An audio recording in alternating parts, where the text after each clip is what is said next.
Hmm? So under that we will be discussing about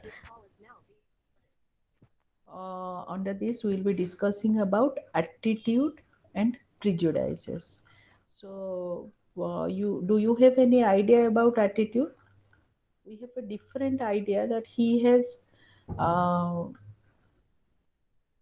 he has this type of attitude, that type of attitude, बहुत attitude देखौची. All these things are used in our day-to-day language, but attitude is something different.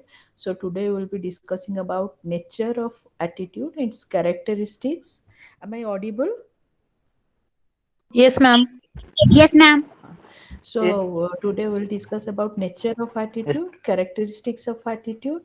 There are some theories of attitude, but I think we have to leave that portion, and we will discuss about factors of attitude formation, how attitude is formed, what are the factors that contribute towards the formation of attitude, how attitude change takes place, and what are the types of attitude change, what are the how can attitude be changed.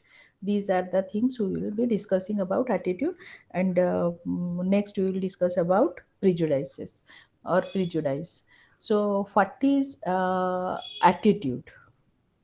It is actually a learned predisposition to respond in a consistently favorable or unfavorable manner towards people, event, issues, objects, and all these things. So it is a learned disposition, or it's a learned set of emotions, feelings, beliefs, and behavior toward a particular object, person, group, thing, event. Suppose we are given a topic for discussion. The topic is, suppose we say exercise. So we must be having some idea about exercise. We are having some idea about exercise.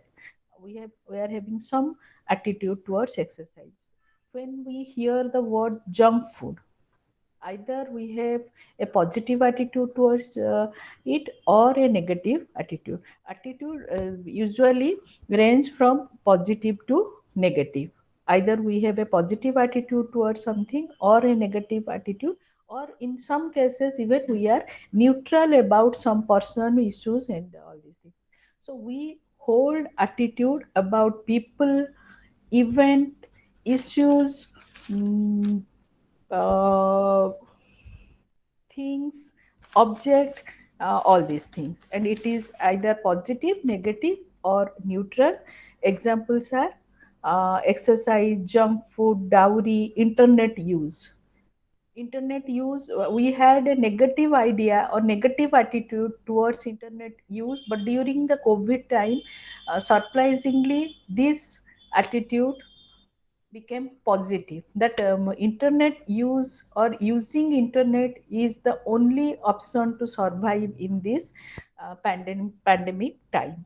So we have some idea or some attitude about this thing.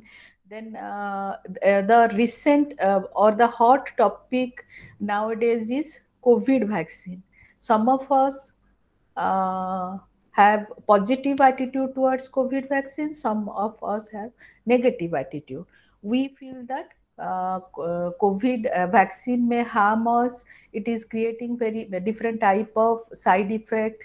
It is putting us in trouble. It is not going to work. This is the negative attitude we are showing towards no, we are having towards COVID vaccine. And positive attitude is it will protect us from COVID infection. It will save our life. These are the positive attitude we are having towards COVID vaccine. So attitude has three components. These three components are known as A, B, C component, or it has three dimension. It is written as dimension in your book. That is dimension or component.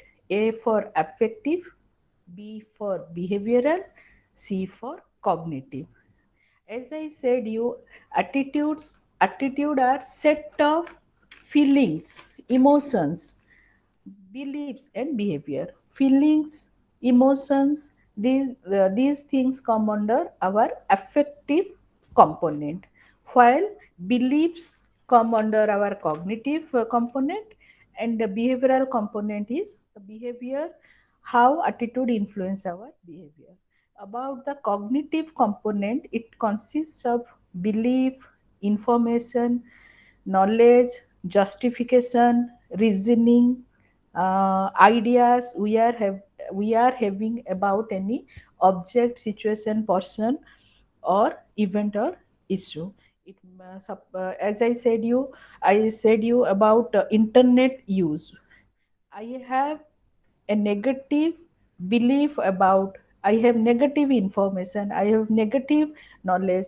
If you ask me, I can give you a number of negative justifications or justification that are against the use of internet use, or that are against internet use, or that are that are about the negative aspect of internet use. So this is the cognitive aspect or cognitive component of attitude. So how can we know that he is having a negative attitude uh, towards something? When he is asked, or when someone is asked to speak a few words about a particular event or issues, he will give some facts, information that are negative or that are against that particular issue. So we can know that he the component cognitive, we can, through this we can know the cognitive component of attitude. Now come about we'll discuss about the affective component. Affective component consists of emotions, feelings, sentiments, moods we are having towards a object, that usually expressed in terms of liking and disliking. uh, when my children use internet, I dislike it, I get upset, I get irritated. That shows the affective component of my attitude or negative attitude towards internet use. Then we'll discuss about the behavioral component of attitude. Behavioral component actually refers to the tendency to behave towards the object, situation or person. How your attitude influence your behavior is expressed or is about the behavioral component of the attitude. So if I have a negative attitude towards internet use, then I will refrain my children from using internet. Similarly, our or my attitude towards COVID vaccine or Covaxin or Covishield, whatever we are taking nowadays, is positive. So I will give you number of justification of taking COVID vaccine, how it will protect us, how it is helpful, all these things. I have a liking for the vaccine. I like the people. I will appreciate the people who have taken this vaccine. And about the behavioral component, I myself will go to the center and I will vaccinate myself for COVID. So these are the three component of attitude. So what are the characteristics of attitude? So attitude is learned. It is a person doesn't born with a particular attitude. A child doesn't have any attitude for a positive or negative attitude for any particular person, object. Through the process of socialization, one learns or one acquires the attitude, and he shows the attitude. And through the process of socialization, through his life experiences, through his affiliation to a particular group, a person to learns attitude, and he shows. That's why it is said that it is learned disposition. Attitude usually gives direction to our behavior, as we have either positive or negative attitude. towards an an object, a person. So our behavior will be of that type, or we are guided by our attitude and show that type of behavior. Suppose hmm, I have a positive attitude towards female education. I will try to give my daughter higher education. I will help my daughter to learn more, to get more education. I will spend much money, or I will give her all the opportunities to learn more or get higher degrees. So it gives us a direction how we behave. Attitudes are relatively permanent. That is relative permanency. That's why it is said that it is durable, enduring feelings, behavior, and cognition about um, attitude. So these are relatively permanent, and these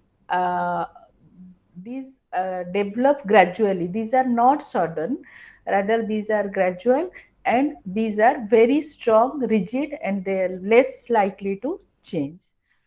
And next is attitude are always related to some issue or object or thing. There must be some object, some person, some issues towards which we are having attitude. Attitude has motivational properties. That means, suppose, as I said you, I have a positive attitude towards COVID vaccine.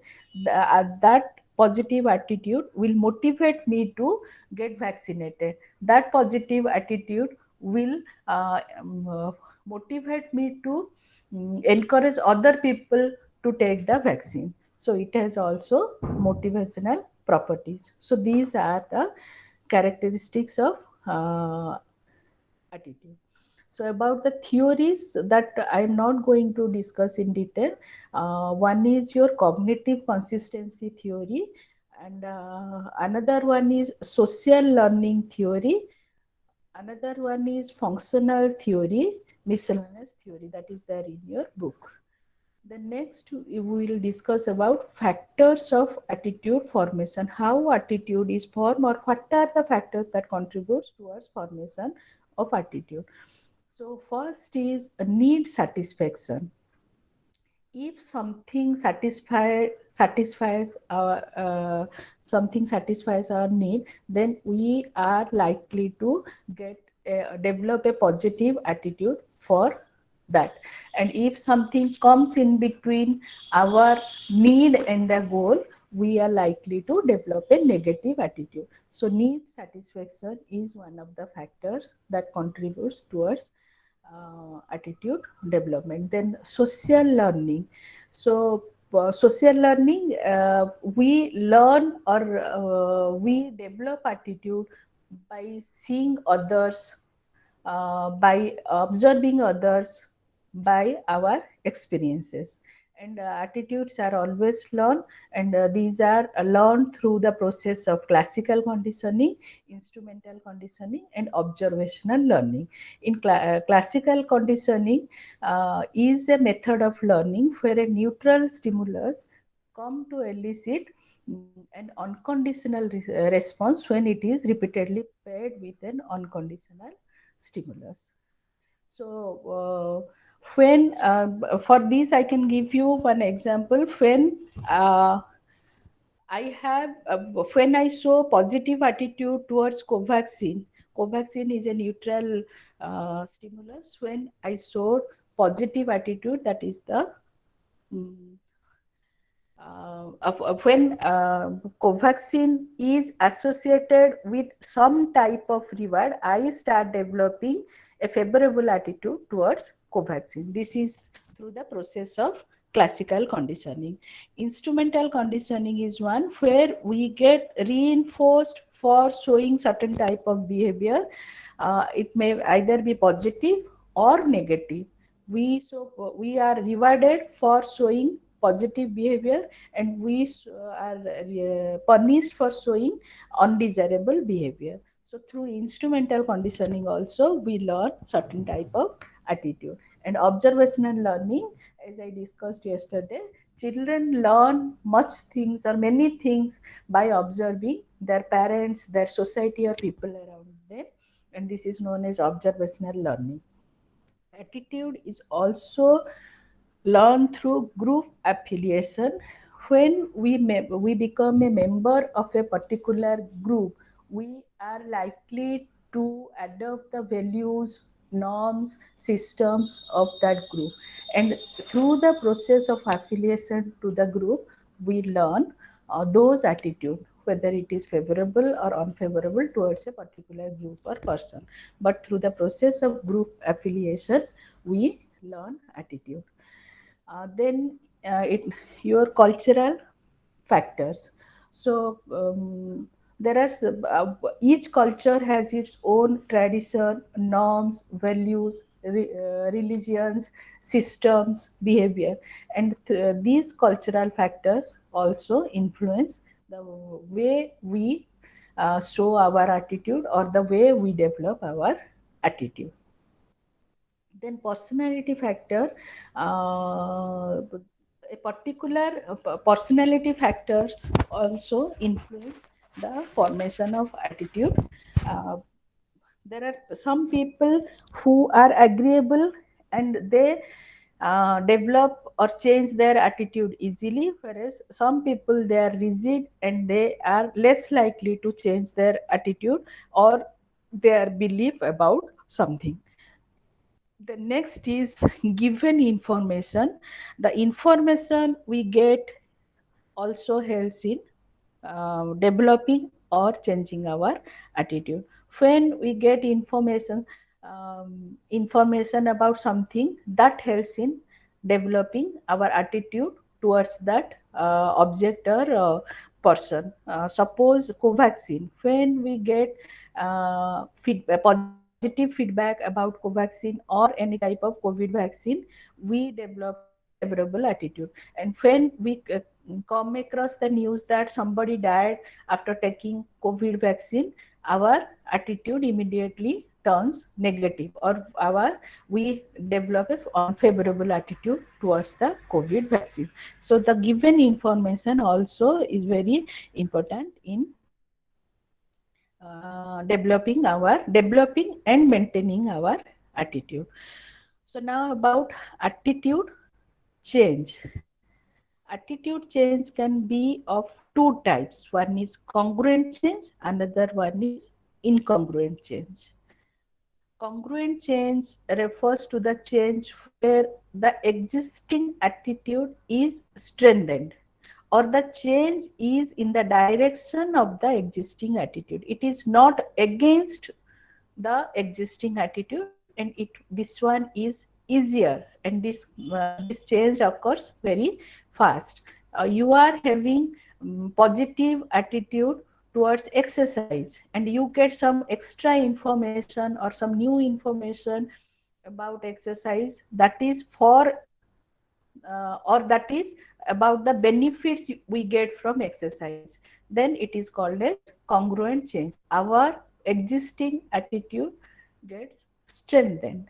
Incongruent change of attitude refers to the change where the information is against the existing attitude or where the change is against the existing attitude.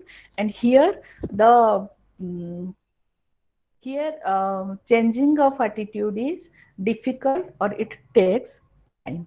So, we can say when a favorable attitude becomes more favorable after an incident or we come across some new information, it is congruent change. Uh, and when the change is unfavorable, that is, the direction of change is opposite of the already existing attitude, it is called as incongruent change. So, what are the factors that influence attitude change? Here in your book, some factors are given: changing reference group, changing group affiliation. These are the factors that is given in your book.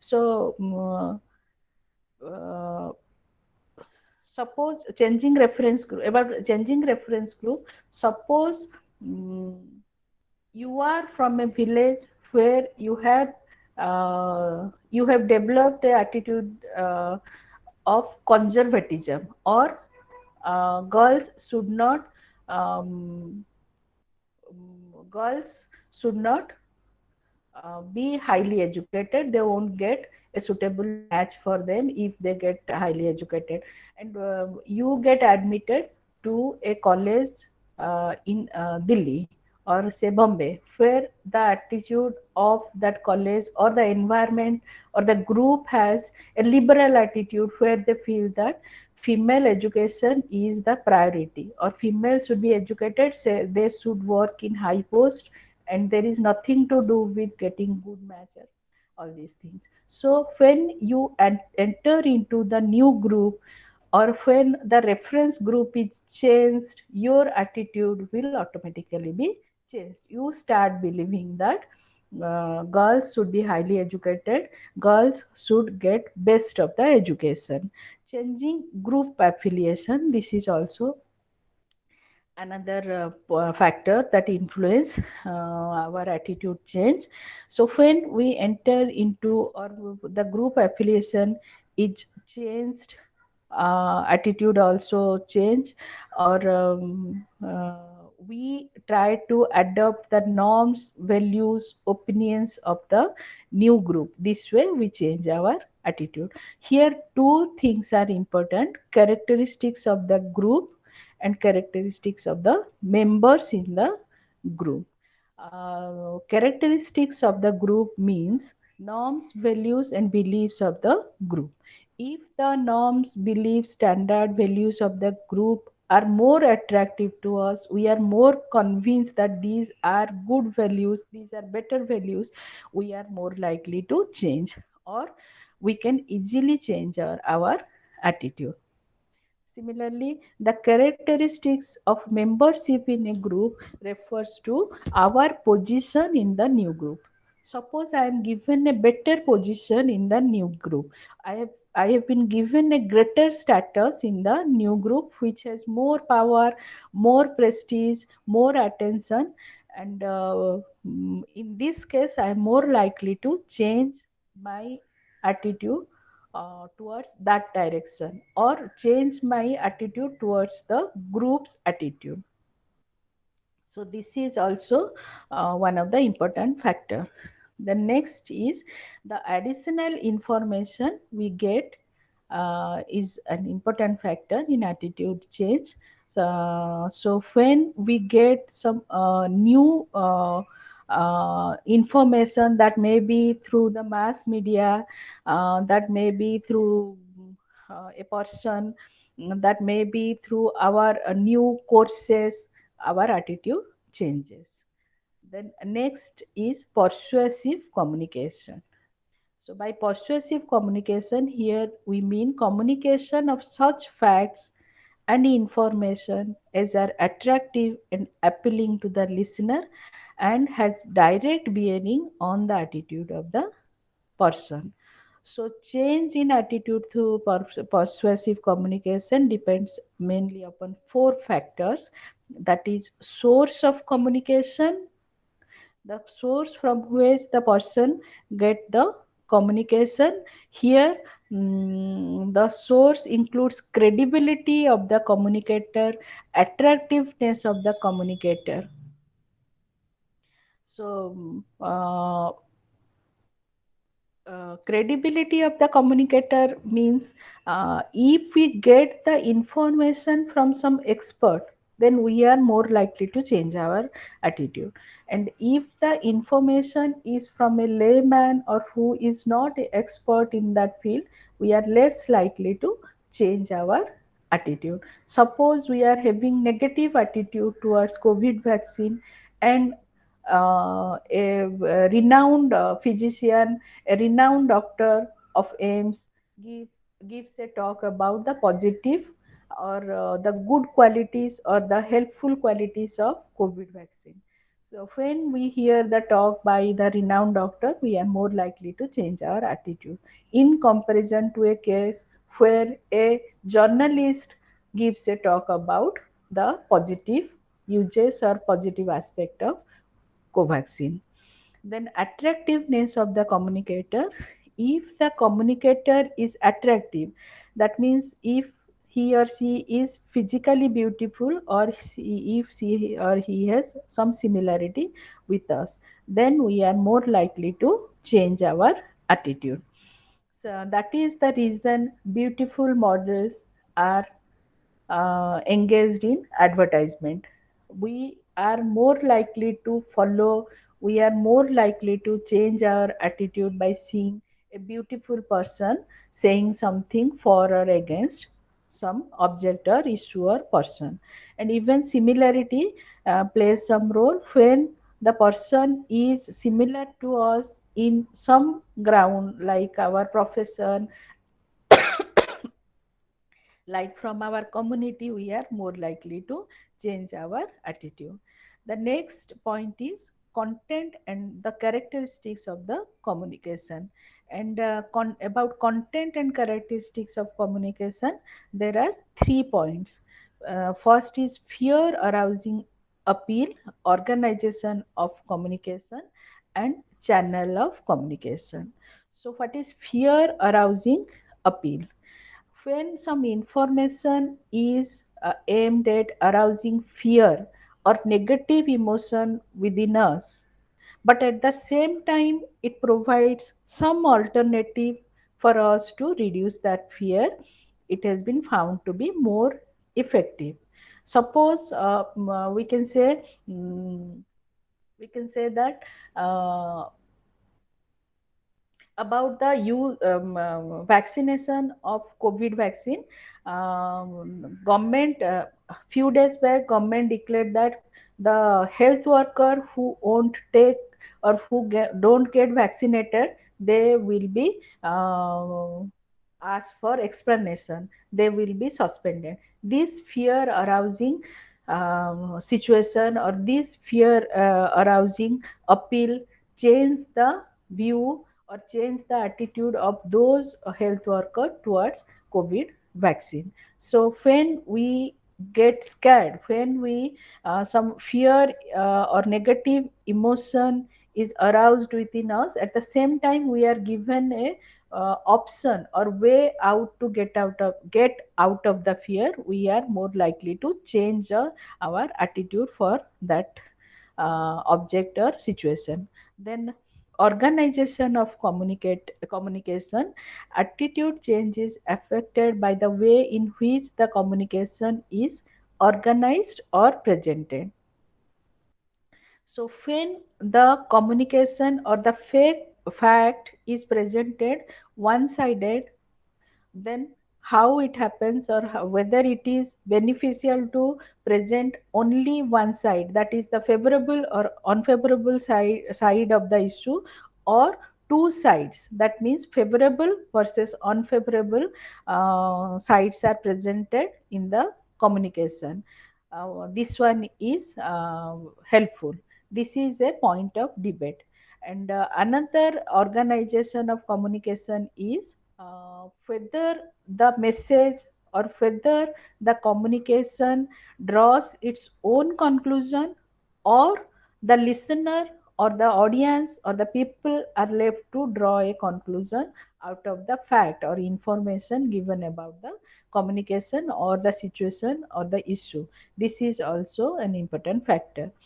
Another important feature of presentation of communication is primacy versus recency effect. Whether the first given information is more powerful, or the recently given information is more powerful, which one is more helpful in changing our attitude, is also a matter of debate. So this is about your attitude. Then we will discuss about prejudices. How much time left? 20 minutes, we can finish it. So, what is prejudices? So, prejudice is a preconceived, irrational judgment about a religion, race, or group, or we can say it as an expression of dislike against member of some religion, race, or group.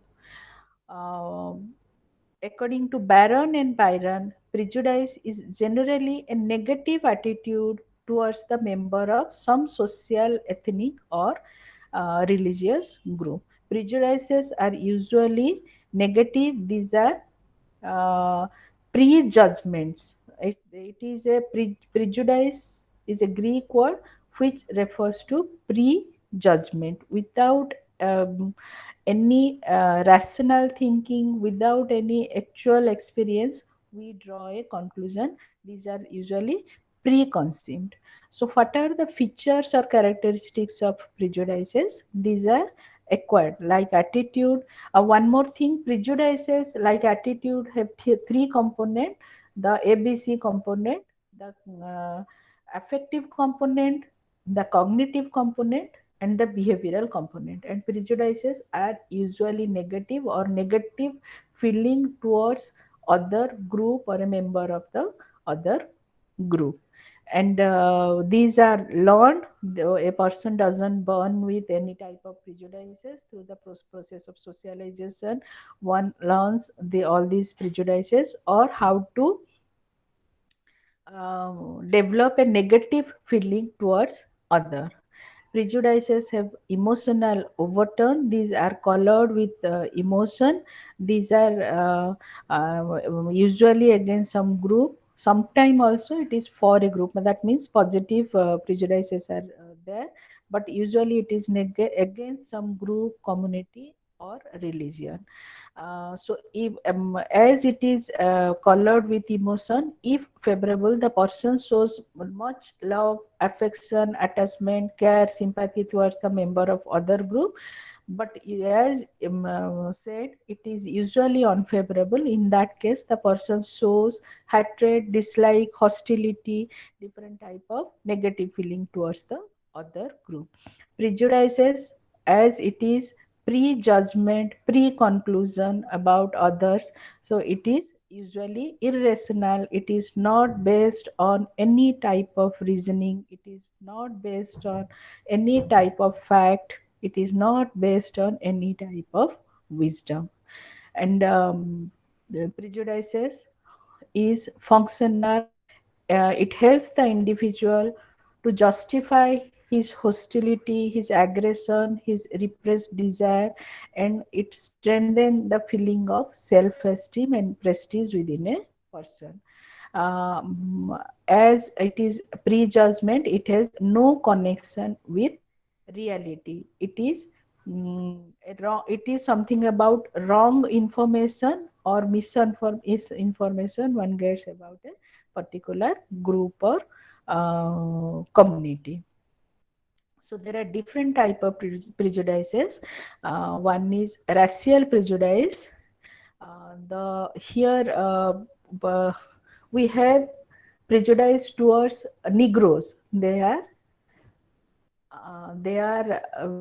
not good. They are thief. As you know, last year something happened in USA where a black man was tortured by the police. This is because of the prejudice.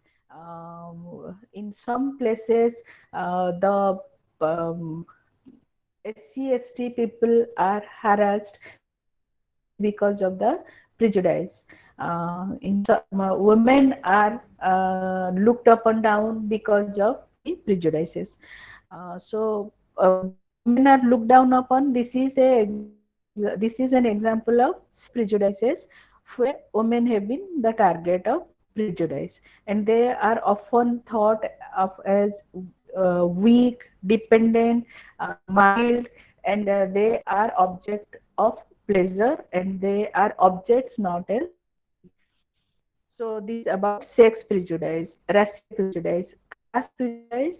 In our Indian society, we often come across different issues where we can experience caste prejudices, because our society consists of different type of caste, lower and middle caste, higher caste usually so, or higher caste are usually prejudiced towards the lower caste. Even the lower caste are also prejudiced towards the higher caste. Both of them have negative feeling or negative attitude towards each other. Then language prejudice. Um, we have in India there are different languages, and a particular group of people speaking a particular language have some prejudice towards the other group. We the eastern part of in India, we have a feeling that the southern people, they are of this type. They don't know Hindi. They don't know the national language. They are very narrow-minded. They are very traditional and all these things. This is about the language prejudice. Then religious prejudice. We have a negative feeling towards the or we Hindus have a negative feeling towards the Muslims, Christians, and the other minority groups. So religious prejudice is also dominant in India. Then about discrimination. Discrimination refers to the differential treatment of individual belonging to a particular group or community or a religion. It is generally the overt or behavioral expression of prejudice. When we are prejudiced towards a particular group, as I said, it has three components. When the behavioral component becomes powerful, we show, or when we are prejudiced, we show a particular type of behavior toward that group. That means prejudice affect our behavior. It motivates, it directs us to behave in a particular way, that is usually giving a differential treatment to that particular group. This is known as discrimination. Usually the person discriminated is denied of some privileges or rights that are given to other member of the society who do not belong to the minority group. They get a differential discrimination. They are known as minority group. So how these prejudices and discrimination develop and how they are maintained. These these prejudices and discrimination developed in a similar manner as attitude develops. But there are big difference because here there is a feeling of I or we and you, in group and out group. There is a discrepancy between status. So some new points are there, like status and power structure. And status power structure refers to the structure of relation between two groups in term of relative status and power. This sometimes gives rise to prejudices. When a dominant group hold another group in a condition of slavery, slaves are likely to be considered lazy, irresponsible, lacking initiative. So when there is a discrepancy between status and power, it gives rise to prejudices. Even historical facts, economic conflict, political power conflict, these give rise to prejudices where there are two groups and there is conflict between these two groups, and one group is what, just a minute, huh? Where there are two groups, a majority and a minority group. Then there are some situational factor that also contribute to the development and maintenance of prejudices, like some situational conflict, some riots, some type of privileges given to a particular group, some benefits of, given to a particular group of people, then also it gives rise to prejudices. Then next comes your social learning. Through the process of social learning, like we have discussed in our attitude formation, social learning also helps or plays an important role in forming our prejudices. And we learn these all these things by observing our or observing the people around us or our family members. Then job competition, when there is competition for a particular job or a particular resource and the resources are limited, the number of seats available in the job is limited, that gives rise to prejudices. As you know that there is always a conflict between the general caste and the scheduled caste and scheduled tribe, and there is a prejudice about scheduled caste and scheduled tribe, and this is a regular conflict between these two. And even when there is conflict between the people staying in or residents of a particular state and the outsider, when both the group apply for a job, then also prejudice develop.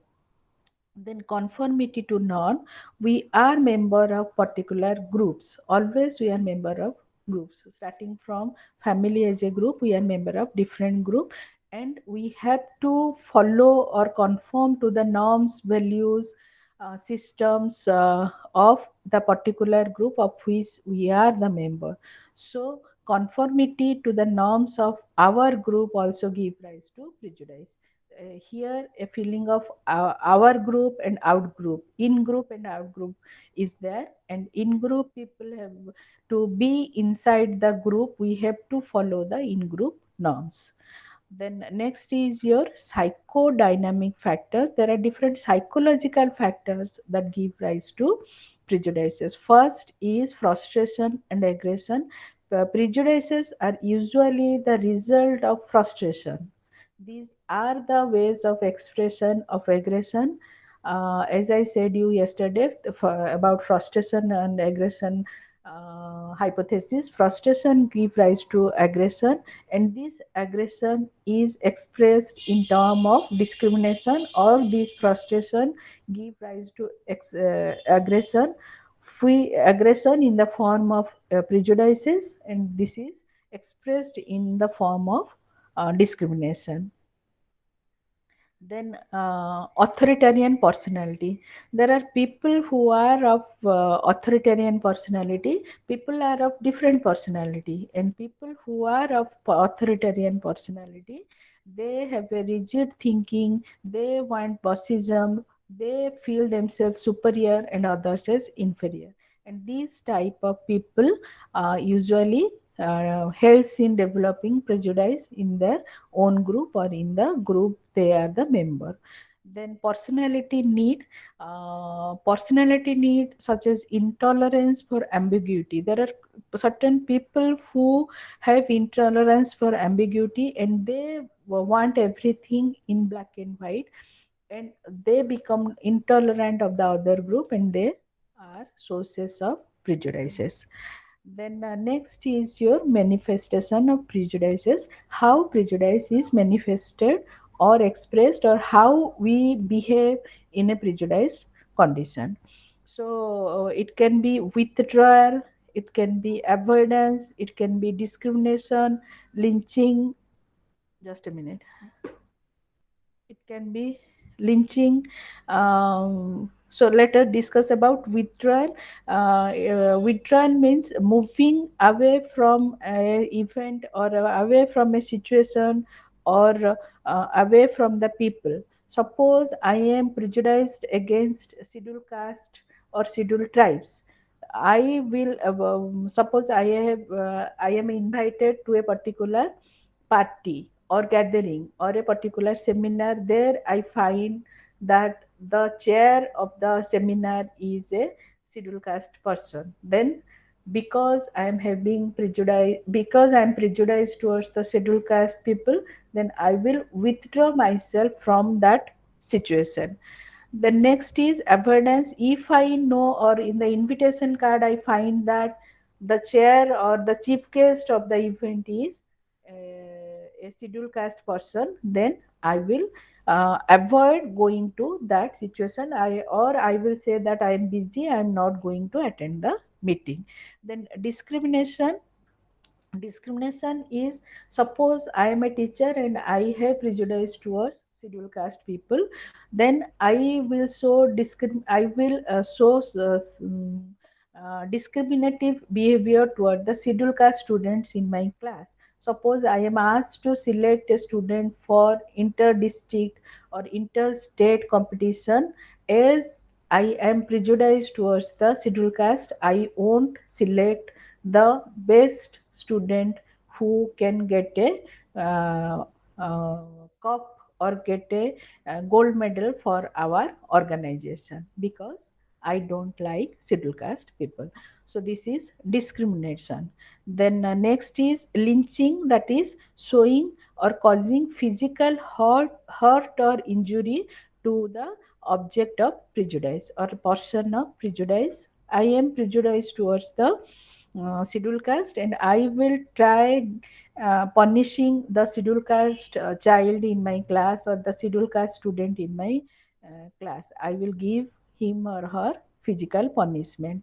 Then extermination, this is the extreme form of manifestation of prejudice, where the prejudiced person is exterminated, he is killed, he is thrown out of the situation, thrown out of the area. As in Second World War, Hitler, the Chancellor of Germany, ordered mass extermination of Jews. So this way, millions of Jews were massacred in the order of Hitler. Hitler believed himself to be an Aryan, and he aimed to cleanse Germany of non-Aryans. So this is extermination. So as it is a social evil that needs to be reduced, that needs to be eradicated. How to reduce discrimination? So first is through education. If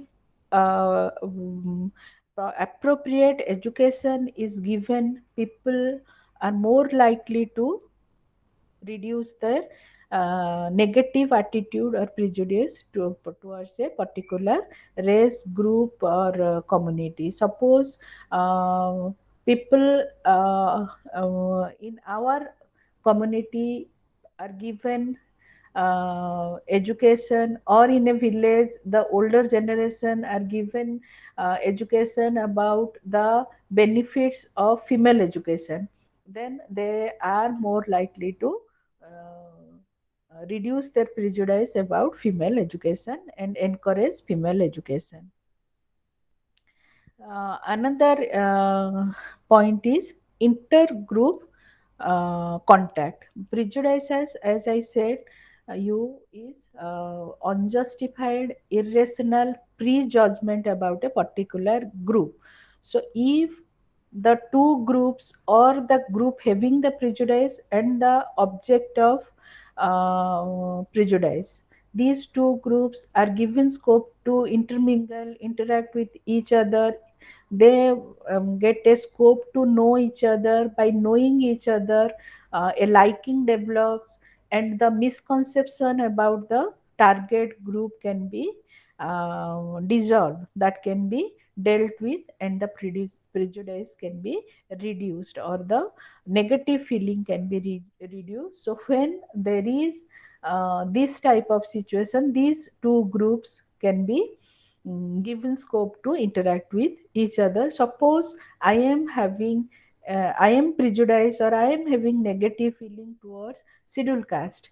In my class, I get a friend who is a scheduled caste, but she is very good, very well mannered, she is good at her studies, she has good habits. Then when I come across that type of girl, I may develop favorable attitude, or my prejudice will be reduced to some extent. So intergroup contact will also help. Education also helps. Anti-prejudice propaganda by mass media is also helpful. um, One film, Toilet Ek Prem Kahani. In village areas, people have prejudice towards use of toilet, or they have negative attitude or unfavorable attitude towards use of toilet. This Toilet Ek Prem Katha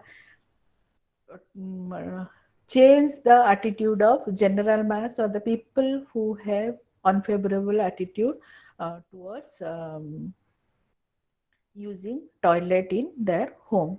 The film Padman, this also is a type of message or a film that tried to change the unfavorable attitude of people towards the use of sanitary napkins.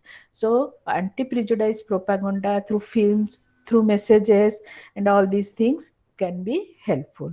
Then next is incongruent role. This is also a powerful technique for reducing prejudice. When the person who has the prejudice is asked to play a role contrary to his prejudice, is leads to reduction in the prejudice after some time. Suppose I have negative feeling towards the SCST people, and I am given the role of mentoring the SCSTs in my university. Then after few days, my prejudice towards the SCST or my unfavorable attitude towards these people will automatically be reduced to some extent, because I'm given a role that is opposite to my prejudice. Initially, I may not work well, or I may not justify my role as a mentor of these people, but gradually my prejudice will be reduced. Then next is social legislation. Social legislation is another way of reducing prejudices, and we all of us have experienced social legislation. Government has made different type of legislation or rules, laws, which prohibit expression of prejudice in any form towards any community, group, gender, is any remark to the opposite sex or the girls or female is punishable. This is one social legislation. Any type of remark towards the scheduled caste, scheduled tribe, the physically challenged people comes under atrocity act. Government gives punishment for this type of remark. So this comes under social legislation. Our constitution states that states shall not shall not make any discrimination on the basis of caste, creed, sex, and religion of the individual, and no person shall be allowed to do so. If anybody do so, he or she will be punished under different act. Even our government encourages intercaste marriage. If a boy of higher caste marries a girl of lower caste, he gets some privileges. So even for small family planning or small family norm, uh, government has given different benefits, green card, and all these things to make a favorable attitude among people towards family planning and small family norm. And the different personality change techniques can also be used to change or reduce the prejudice towards a target group. So this is all about your prejudice, and any question if you want to ask me, you can ask. Or one, I would like to make a request to you all to go through the block 4 of your social psychology for tomorrow's discussion, so that you can ask me question, or even you can write me questions before I start my class. Any questions? Any doubt? No, Then, ma'am. No, madam. Kirti, hmm, want No, to ma'am. ask? There's no doubt. No doubt. Okay. Ma'am, I want to ask something. Uh-huh. How important it is to write the name of the researchers in exams, because it You is have to, difficult to remember huh, all the. but you have to remember, you have to cite the studies to get good mark. These are Mm-hmm. actually the Okay, ma'am. evidences that these are the facts, and these researchers support these facts or theories by their studies. So you have to write their names, or if not Okay, ma'am. possible, you just mention the studies. Yeah, ma'am. Thank you so much. Yeah. Jyotirmayi Ghadei, you want to ask something? Ma'am, can I ask a question? Smruti Puja. Ma'am, what Ma'am. is the difference between attitude and emotion? Attitude and these two are different things. Emotion is a feeling. Okay. Emotion is a feeling. Emotion is a part of attitude. The feeling Okay. attitude has emotional component. Emotion and fear and attitude are the same. ଆମେ ଯୋଉ ଡରୁଛନ୍ତି we are happy. Happiness is a emotion. Sorrow is a emotion. Sadness is a emotion. Can emotion be compared with attitude, favorable or unfavorable attitude towards your friend? पूरा different thing Okay. है दीटा जाक आटिट्यूड और Hmm. Emotion खाली यार गोटे part जोटा feeling पार्टटा बा जोटा कौन कहली अफेक्टिव पार्टटा और अफेक्टिव कंपोनेंट इज इमोशन आउ Okay. किए किछि पचारिबा पिले Thank you, ma'am. Kali kindly टिके से जो फोर्थ वालाटा पढ़ी की आसीथिबो टिके किछि क्वेश्चन किछि पचारले मते पढेबा पई नथिले मते बहुत मोनोटोनस लागुची पढेला बेलको टिके କିଛି ତ ଇଣ୍ଟରାକ୍ଟ ଯେମିତି କରିପାରିବ ମ୍ୟାଡାମ Okay, ma'am. ଆପଣଙ୍କ ପଢା ବହୁତ ଭଲ ଲାଗୁଛି ମ୍ୟାଡାମ। ମୁଁ କିଛି ଭଲ ପଢେଇ ପାରୁନି ପିଲେ ଏଥର ମତେ ବହୁତ ଖାପଛଡା ଲାଗୁଛି କେହି ମାନେ ଦେଖାଉନ ମୁଁ କିଛି ଇଣ୍ଟରାକ୍ଟ କରିପାରୁନି ବୋଲି ଆଉ ଭଲ କଣ ମ୍ୟାଡାମ ଲାଗୁଛି କହୁଛ ଇଣ୍ଟରାକ୍ସନ ପଚାରିଲେ ଇଣ୍ଟରାକ୍ସନ କମ ଅଛି ହଁ, ବୁଝିପାରିବ ବାକି କିନ୍ତୁ ଟିକେ କିଛି ମାନେ ପେପର ପଚାରିଲେ ଭୁଲ ଟିକେ ଦେଇକି ମାନେ ତମେ ନ ସେଗୁଡା ପଚାରିଲେ ବି ସୁପରଫିସିଆଲ। ତମେ ନ ପଚାରିଲେ ବି ମୁଁ ଯଦି ପଚାରିଥାନ୍ତି ମଝି ମଝିରେ କିନ୍ତୁ ଯେହେତୁ ତମେ ଆଗରୁ ଟିକେ ପଢୁନ ସେଥିପାଇଁ କି ମତେ ପଚାରିଲା ବେଳକୁ ଟାଇମ 1 hour ପଳେଇଯିବ ସେଥିପାଇଁ ମୁଁ ଏତେ ଇଣ୍ଟରେଷ୍ଟେଡ ହଉନି କିନ୍ତୁ ତମେ ଯଦି ଟିକେ ଇଣ୍ଟରାକ୍ଟ କରିଥାନ୍ତ ମୁଁ ଆଉ ଟିକେ ମାନେ ମୋଟିଭେଟେଡ ହେଇଥାନ୍ତି ପଢେଇବା ପାଇଁ ମତେ ମନୋଟୋନସ୍ ମୁଁ ଟ୍ରାକ୍ ଲୁଜ କରୁଛି କହିଲା ବେଳକୁ କାଲି ଟିକେ ଫୋର୍ଥ ବାଲାଟା ପଢିକି ଆସିଥିବ ଯେମିତି ଆମେ Okay, ma'am. ଡିସ୍କସନ ଟିକେ କରିପାରିବା ହଉ thank you all okay ma'am Thank you, ma'am. Thank you ma'am. Thank you, ma'am. Thank you, ma'am. Thank you, ma'am. Thank you, Ma'am ପଳେଇଲେଣି। ma'am.